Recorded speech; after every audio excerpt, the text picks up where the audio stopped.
I would like to introduce our first speaker, President Charles Steger.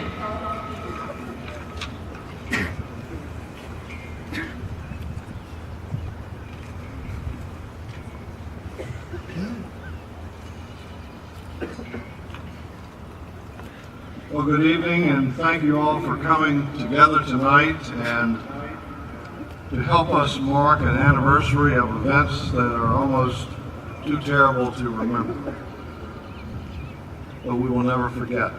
The tragedy that struck our campus on April 16th, 2007 was something that's indelibly etched in our memories. The passage of 5 years has done nothing to diminish our great sorrow. The pain in our hearts remains only too real. And tonight we gather to remember the 32 dear members of the Virginia Tech family who perished that horrendous day, and to comfort their families and friends who continue to deal with the struggle. We also remember those who were injured and offer them our love and support as they continue to seek their own paths of recovery.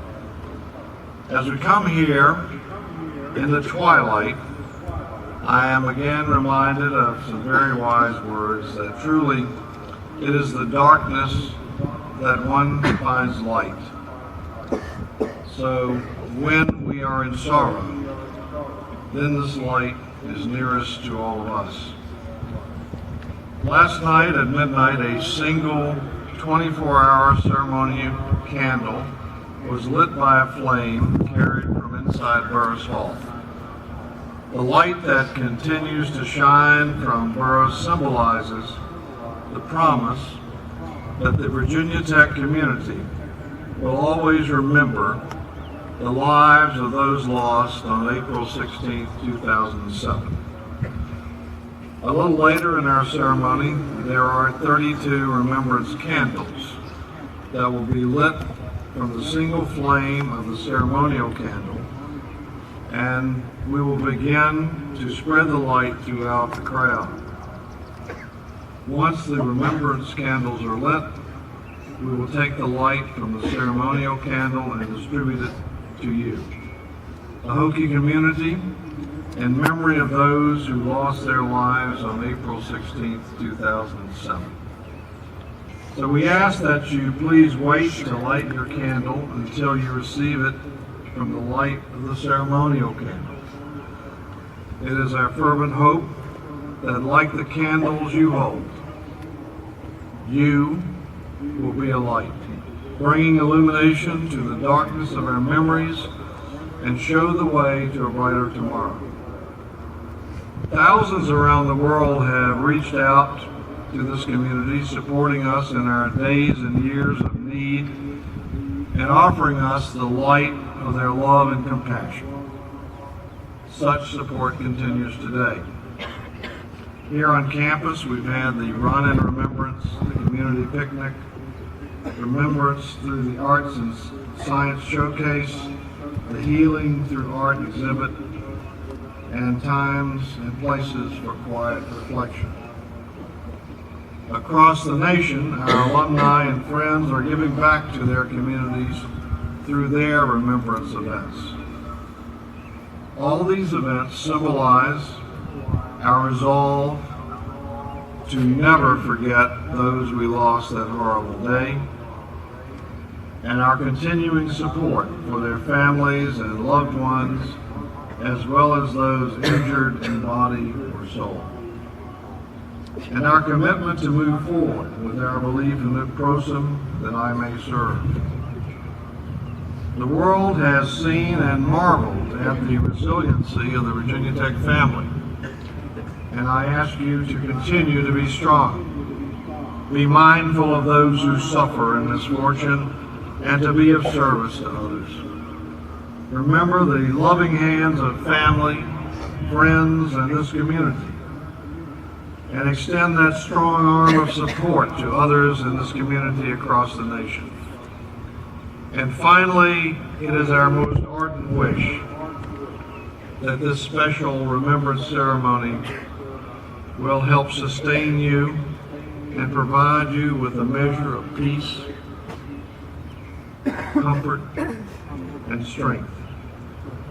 And now I am honored to welcome this evening the Governor of Virginia, the Honorable Bob McDonnell, who has lent his support to us over these many years. I remember days just after that then Attorney General McDonnell joined me to visit many of the injured students in the hospitals around this sector of Virginia, and I continue to remember and appreciate that. On this and the ensuing days, Attorney General McDonnell rushed to campus to offer his help and guidance. In addition to his official duties, he took the time to join me, as I said, in visiting the hospitals in the region.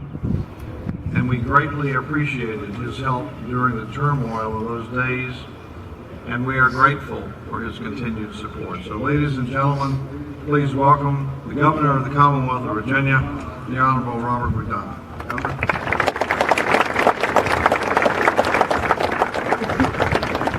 Thank you, Dr. Steger, and good evening, members of the Virginia Tech community, especially you great students. I'm delighted to be here tonight as you remember those 32 families whose lives were changed forever that day, as well as the other 25 who suffered injuries on April 16th of 2007. With me tonight are our Chief of Staff, Martin Kent, our Secretary of Education, Laura Fornash, who came from Virginia Tech, our Secretary of Public Safety, Marla Decker, and one of the men who helped to lead the investigation afterwards, along with Chief Lyncham, our Superintendent of State Police, Colonel Steve Flaherty. Could it really be 5 years now? This is one of those events where everybody remembers what they were doing, where they were, how they felt, what they were thinking on that cold Monday morning of April 16, 2007, a day very much unlike this tranquil spring-like day here in Blacksburg today. I remember as the news continued to pour in about how devastating this event was, that sinking feeling in my stomach that I'm sure many of you felt as well as you looked at the images over the television or experienced it here on campus and just were struck with the magnitude of this calamity. I don't think any of us will forget the incredible bravery of the Virginia Tech campus police, the Virginia State Police, the town of Blacksburg Police, the FBI, the first responders, all of whom arrived on the scene to do everything that they could to get answers quickly and begin to care for those that were injured. The local hospitals all rallying together and doing extraordinary things to provide immediate care for those who were in need. I'll never forget that next day with the rally here at Virginia Tech with students leading the way, words of comfort from President Bush, my predecessor Tim Kaine returning 24 hours in a flight from Japan, delivering inspirational remarks to the student body. And then at the end of that ceremony, incredible, uplifting words from Professor Nikki Giovanni to remind us that on that day around Virginia and around the world, we were all Hokies. Dr. Steger, I remember just that Thursday, a couple days after that, visiting some of those families at the hospital and beginning to work with you to try to begin to answer some of the questions that all of you had here at Virginia Tech during those 3 days. Why? What purpose? How could this happen? And so here we are 5 years later, and there are many questions that we still can't answer. Perhaps some of those answers known only to God. Why? Why here? Why these 32? Why those additional 25? But what we do know is some things with great certainty. And that is the incredible love, compassion, and concern of the Virginia Tech community, and in fact of all Virginians, as they rally behind those families in this community during this time of mourning and stricken with grief. We know that foundations sprung up, that alumni poured in money, that faculty mentored and cared for students, but most of all that you students cared for one another with measured words and tears that you shared with one another and prayers to try to make some sense out of the calamity that happened that day. We also know that we have a renewed call to follow that great golden rule that's been a hallmark of America now for these 2 centuries, to do unto others as we would have them do unto you. That's a hallmark of our great country, and that's what we saw in those days and hours and months and years after the April 16, 2007 tragedy here in Virginia Tech, as you did exactly that and continue to do that, not just for your fellow Hokies, but for your fellow Virginians. It's part and parcel of who we are as Americans, and if we're going to continue to be a great and mighty nation, we must continue to follow that golden rule. And thirdly, we have learned since that fateful day in 2007 that we are an incredibly resilient people. But there are things that happen in our lives that we truly cannot explain. The proverbial question, why do bad things happen to good people, we will never fully be able to answer.